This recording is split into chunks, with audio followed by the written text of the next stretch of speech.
Hmm. Um, Presiden Prabowo menyinggung mengenai two-state solution itu, lantas setelah beliau menyampaikan hal tersebut, apakah itu akan merubah pandangan negara-negara lain terhadap negara kita, Prof? Iya, kalau saya lihat kan sebelumnya Pak Presiden itu kan bermain di area internasional, bermain dalam tanda kutip. Indonesia bukan hanya ingin menjadi bridge builder, tetapi dengan kita menjadi membership di BRICS, kita juga punya relasi yang sangat baik nih dengan Rusia, India, China, South Africa. Lalu juga kita di lain sisi juga harus membina hubungan yang baik dengan negara-negara G7, G20 dengan negara Barat. Tadi juga kalau ditanya apakah ada punya sesuatu yang akan berbeda hubungan kita dengan Amerika misalnya. Tapi kan kita bisa lihat Pak Presiden Trump memuji pidato Prabowo di dalam rapat yang tadi kan.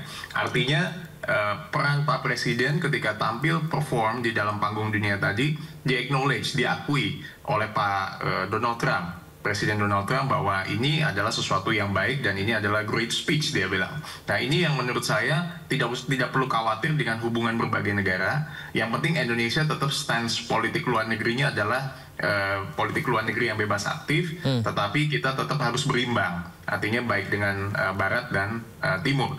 Dan bahkan kita yang paling penting kan misinya kan adalah perdamaian. Di pidato Presiden itu kita yang di-highlight Pak Prabowo mengungkapkan Indonesia bisa mengirim pasukan perdamaian. Dan Indonesia merupakan salah satu penyumbang terbesar pasukan penjaga perdamaian PBB, Mas Yuda. Dan kalau kita lihat Dewan Keamanan dan Majelis ini kan memutuskan bahwa kita siap untuk mengerahkan 20.000 atau bahkan lebih putra-putri terbaik bangsa Indonesia untuk bisa mengamankan perdamaian di Gaza atau di tempat lain. Di Sudan, beliau sebut di Ukraina, di Libya, dan dimanapun untuk itu. Saya rasa ini sangat positif ya. Saya sepakat dengan Pak Dr. Andi tadi. Pak Dr. Andi dan Prof. Aryawan, kita akan coba melihat bagaimana dari sidang Majelis PBB ini. Salah satu juga pidato disampaikan Presiden Chile, Gabriel Boric.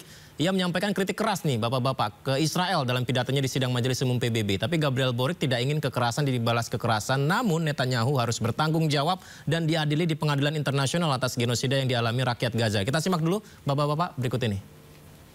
Pero debemos enfrentarlo y combatir con todas nuestras fuerzas. Yo no quiero ver a Netanyahu destrozado por un misil junto a su familia.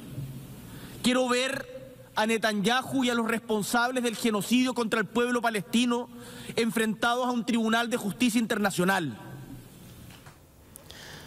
Baik, kita lanjutkan. Saya ke Pak Andi sebelum saya minta Prof juga menanggapi. Pak Andi, dengan apa yang disampaikan beberapa negara, ini juga sepertinya mayoritas banyak negara yang sudah mulai mendukung kemerdekaan bagi Palestina. Bahkan ini bisa menjadi salah satu sejarah ya, 4 dari 5 negara yang berpengaruh juga mengakui hal tersebut.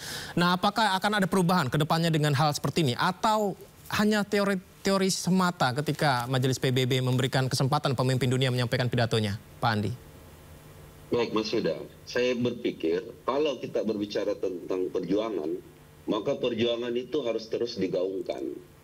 Yang luar biasanya bahwa Presiden kita dengan berani mengatakan tentang perdamaian, jangan melihat Indonesianya, jangan melihat apa kontribusi kita. Mungkin kecil, tapi kita berani menyuarakan kebenaran tentang perdamaian. Itu merupakan positioning strategis yang sangat penting di negara-negara lain. Yang kita harapkan dengan pernyataan Bapak Presiden Prabowo itu menjadi pemantik pemersatu kepada negara-negara lain yang ingin melihat kedamaian di dunia ini dalam konteks perang yang terjadi saat ini. Kenapa ini penting? Karena kita setuju yang disampaikan tadi Prof. Aryawan bahwa kita politik bebas aktif.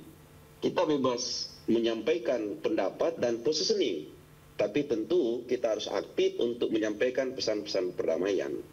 Kedepannya seperti apa? Semakin digaungkan tentang perdamaian ini, kemudian semakin banyak negara yang terlibat, saya yakin dan percaya bahwa kedamaian di Palestina, pengakuan negara Palestina dan positioning Israel itu akan menemukan jalan yang terbaik ke depannya. Ini penting untuk selalu digaungkan. Ada tambahan menurut saya, kalau kita berbicara tentang tuntutan kemerdekaan, berserikat, berkumpul, pesannya sebenarnya bukan hanya perang yang terjadi saat ini, tapi di sini harus ada pesan tentang kemerdekaan secara ekonomi, berdaulat secara ekonomi. Tentang perang, ini adalah industri. Tentu ada negara yang untung dengan perang ini karena ada penjualan senjata dan lain sebagainya. Tentu konfliknya akan ada yang setuju dan akan ada yang tidak setuju. Tapi penting bagi kita dan kita bersyukur bahwa Presiden kita menyuarakan aspirasi masyarakat Indonesia tentang menjaga perdamaian. Prof. Aryawan, dengan yang disampaikan Presiden Chile Gabriel Boric tadi, Netanyahu harus dihadiri di pengadilan internasional.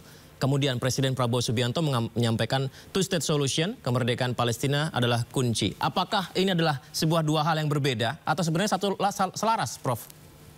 Iya, jadi menyambung yang tadi Pak Mas Yuda ya, artinya kan kalau yang saya bisa highlight dari pidato Presiden, beliau ingin mengedepankan diplomasi multilateral menurut saya. Dengan Indonesia kembali bangkit, hadir, dan kuat di forum-forum internasional, khususnya posisi-posisi yang strategis. Sebetulnya kelihatan dari positioningnya urutan ketiga ya, artinya setelah yang tadi saya bilang setelah Brasil, Trump, dan lalu Indonesia.